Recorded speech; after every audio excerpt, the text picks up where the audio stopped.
Hi everybody, welcome back to No Name Junction. This is my November update, and it's not going to be too long in terms of what I've been doing, because I haven't done an awful lot. Some of you saw in my last one where I alluded to some platforms that I've been making, and I saw those done in Model Rail about a month or so back, and I thought I'd give it a go, and I was really excited about that project. And I made a 4 foot, I made a goods one, but I made a 4 foot one which I'd weathered, and I put plastic hard brick on from I think it was Scalescene or something of that name, and I weathered it, and thanks to Paul from Galgon Hall, who put some excellent material out there for people to learn from, certainly in regards to scratch building and weathering brickwork. So I learned from that, and I adopted that and used it myself, and I'm quite happy with the result. Now, a couple of weeks ago, or a week or so back, I decided that I'd like to put lights on it.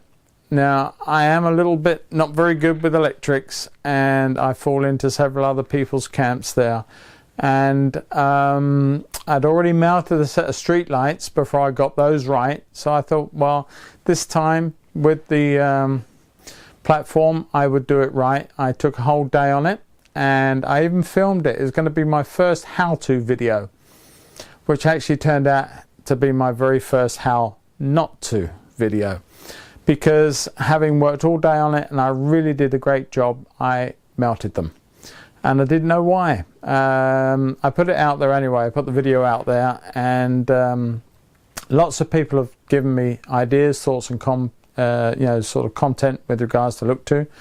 And a very good friend of mine, also Loco Doctor, I'm so glad he lives nearby. He has helped me out so many times this year, take me under his wing, mentors me, and gives me lots of ideas. Certainly when it comes to all the keeping the trains running. Because I'm not very good at that bit. I love the scenics, and I love moreover the weathering side of things. So yeah, anyway, so yesterday I decided to spend the whole day, and I stripped all the old lights out. I had just enough to redo the 6 that I needed throughout the whole thing, and I spent all the time doing all the wires again, thinking how to do it. I did lots of tests too. I did like trials of lights and see what did this, what did that, why it might have done it. But what I did do is I found an old plug system from something that I'd long lost the use for, and it was a 5.5 volt 2 amp plug, and it was on my friend's suggestion I use it. And as I'd had no luck with resistors and such on this, I decided to. And yeah, I made a bus wire for it. And hey, rock on. The lights work. And I didn't melt them. So touch wood, whatever. It stays that way. So I'm really happy. I'll show you them in due course. And you can, as the trains run around as well later. But I also did a little bit more to my L-Cut 3 road shed. It's not perfect by any means. It's my first build, so I'm quite proud of it, but I know I made an awful lot of mistakes, and the guy from L-Cut has really helped me out with replacement parts at no charge. I think he just feels quite sorry for me. So yeah, thanks very much for all of that. What I do want to say is a big thank you to the guys who've organised the network YouTube.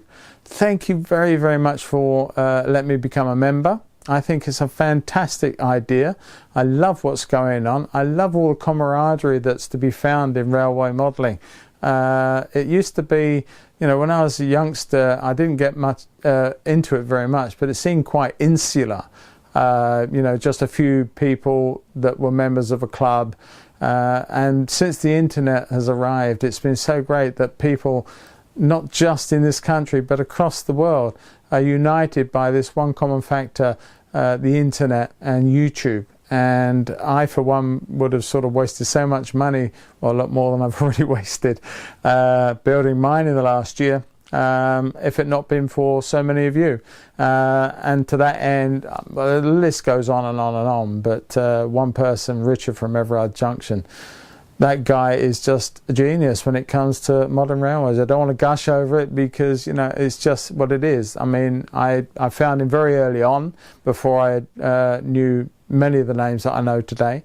And without his instructions and his videos, yeah, I would have gone haywire. I'd have already given up by now.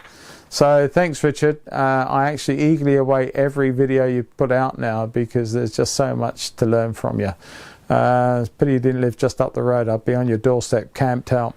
Anyway, I digress. I don't mean to. I'm rambling a little bit. But yeah, why I've not done so much is I've been actually clearing out the garage quite a bit. Things like the gym, big gym's gone, lots of big furniture is going, other bits and pieces are going soon. And we're actually starting the build at the front of the garage next week. We're going to get the bricks down, and then the guys are going to come in and they're going to start building the new frontage. The nice thing is that I recently put out a proposed track plan for 18-foot square, and those of you who have seen it have passed comments. Some think I'm being crazy, some think I'm made of money, which I'm not. It's I don't know, it may be too much, but the wiser among you, you know, the knowledgeable, and people like Richard, if you're watching this, please check over my plans and give it either a thumbs up, a thumbs down, or some tips or some comments, because I really do need that. I'm an amateur, and I know that, and I want to do more, and I want to learn more, but I want to have a really cracking layout one day. So I've come up with that, but it may be too much. I don't know, but I could aspire to it. Who knows?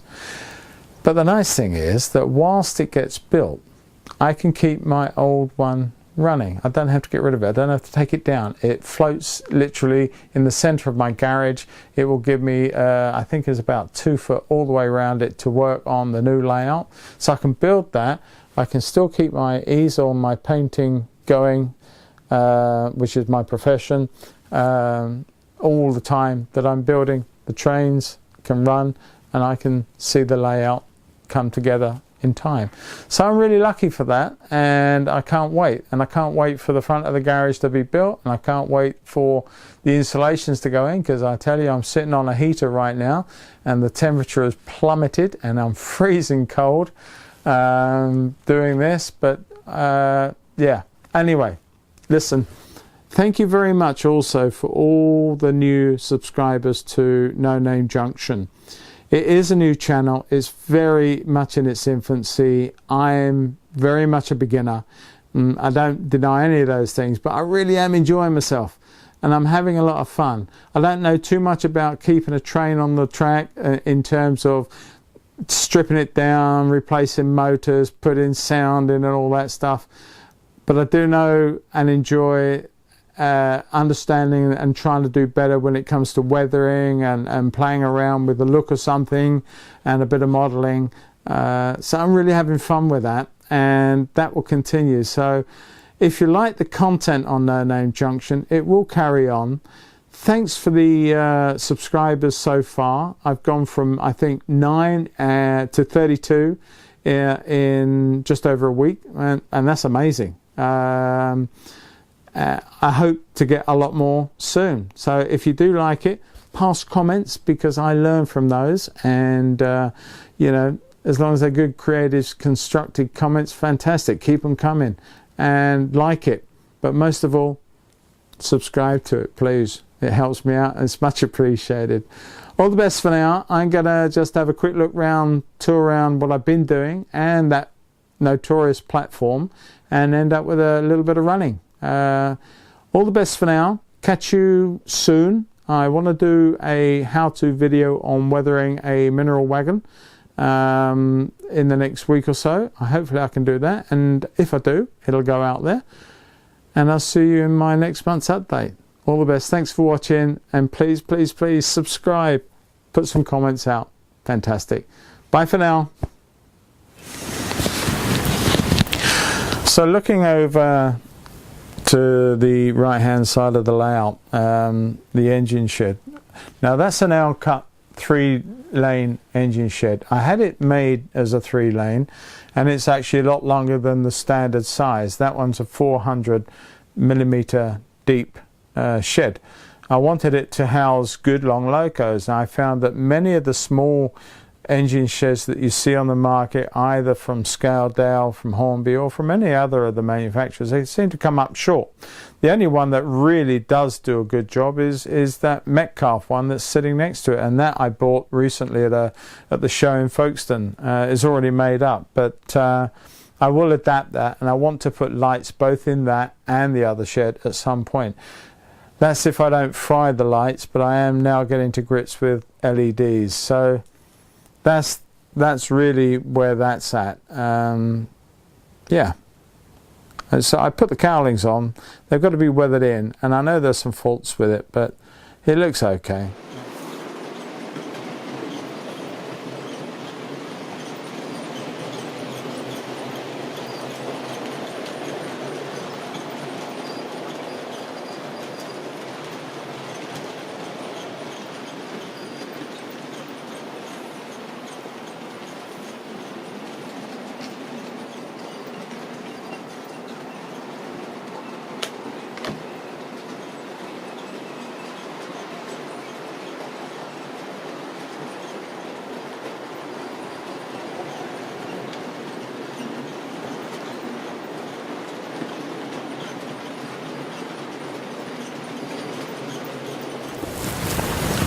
Moving around to the left hand side, the goods shed platform hasn't changed since I showed it to you last month.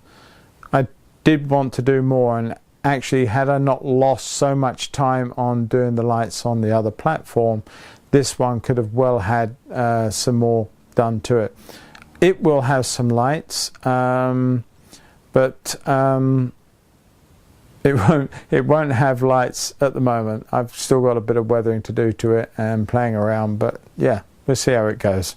But hopefully next month I will have that lit as well, and may even be the engine sheds that I was talking about just now.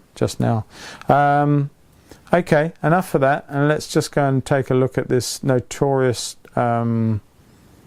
platform. There's the notorious platform, people. The thing that's caused me so much aggravation for over 2 days in total, forgetting the building of it, just those darn lights down through the middle. There are 6 lights, 6 pairs of lights, and I think whether that was over ambitious or not, I don't know. It took a lot of mucking about getting them into place and setting them up, and it's just my knowledge of electricity, or at least the wiring up and getting these things functioning properly, ohms and watts and amps and volts and horrible things, really. They shouldn't be allowed. But anyway, it's working and I'm happy. I'm just a few quid's worth of light bulbs in the bin and a few more grey hairs than I had before I started, but I've really enjoyed it, so I can't grumble. I've learned a lot, and I've got lights, and I will show you them running very, very shortly. My notorious platform. The idea of this is 4 foot long, and I wanted it to represent something that was maybe a little neglected in terms of platforms. It's functional, but it's suffered the rigors of time and not being spruced up. It's not a passenger one as such, it's more related to goods, although passengers can alight off it, I suppose, if I wanted to. But I've weathered it such that it does look as though it's a bit beaten up. The lights themselves have been allowed to look rusty, and I will try and get a closer shot of that in a minute. But I just want you to see this platform. Made out of mount card, as I say, from designs or ideas from Model Rail. I've used the grey tile grout on the top to give it a sealed surface. I've used scale scenes. No, I didn't. I think this was another company's brickwork plastic card on the outside is what I bought at the Folkestone show to try out to see what I could do with it. And I've then white lined it. I used masking tape to line it down and got that fairly accurate. And then I just wrecked it with weathering powders and acrylic paints and weathering powders on the plastic lights. But as I say, I'll show you them in a minute, and they are running. Or at least they come on and they don't melt, which is a plus win-win for me. But there you go. Right, enough of that before I start to ramble. There's not a lot more that I can say. I put a couple of loads in, but I may have done that before. Some timber loads, there's some gravel loads, some of the locos that are sitting. There are now lights in the village, there are lights in the station, and there are lights in the church. And that will all be shown, I hope, in a minute.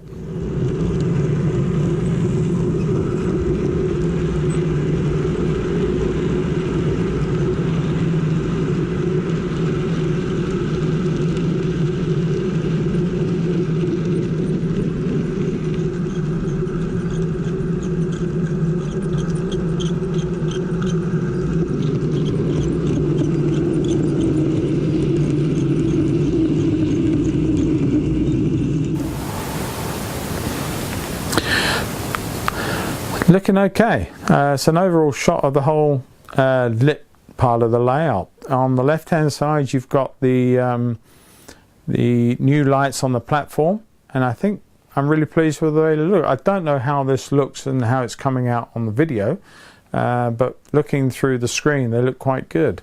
To the right hand side you can see the town or the village scene. I'm going to come in on that if it'll allow me to. I hope I don't make this too much of a headache for everyone to watch, but you can see the street and you can see the detail, I hope. And I'm just going to come up a little bit. The church in the bottom of the picture now, you can see the silhouette of the tower, which looks nice against the shops in the background. Nice little aesthetics, and the warm lights of the station as well. Now the lights in the station and the church are LEDs. They're warm whites. There is actually a red one around the other side. I'm not sure if that works very well, so I might take that out. I was trying to mimic some stained glass, but I might have to try and look online and see if I can actually find some artificial stained glass window that I can take the existing glass out and put that in, and then just put a nice light behind that. And which should say a much better statement of it. But you can see what I've done, what I've been playing with, and I want to do more of that sort of thing. And just panning on round. I need to rethink the street lights though, because underneath they are just a mess, a minefield of wires, exposed and not, that are threatening to melt resistors. So the idea, now I've got these platform lights working, is to use the same idea. In fact, use the same bus wire and make sure these lights are picking up the same feed as the town lights, and I think we'll have a winner. At least they'll all be working and they will all be safe. So there you go. And you can, if I can come in closer, will it come in closer?